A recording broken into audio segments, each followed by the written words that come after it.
આજની બેઠકમાં ચાલુ વર્ષના બજેટમાં સ્ટેમ્પ ડ્યુટી સદરે ₹7 કરોડ લાખના રિવાઇઝ મંજૂર કરવામાં આવેલું હતું। જે રકમમાંથી જિલ્લાના ગ્રામીણ વિસ્તારોમાં વિકાસના કામોને પ્રાથમિક મંજૂરી આપવામાં આવી છે।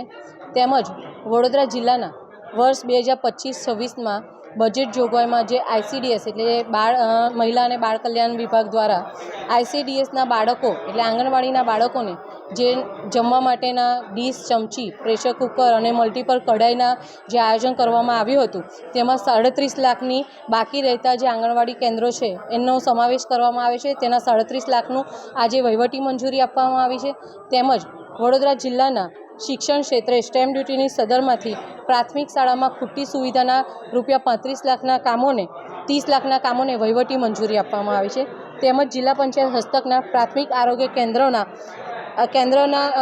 કેન્દ્રો પર પ્રાથમિક આરોગ્ય કેન્દ્રો પર ખૂટતી સુવિધાના કામો માટે કુલ 4 કામોના 50 લાખના કામોને વહીવટી મંજૂરી આપવામાં આવી છે।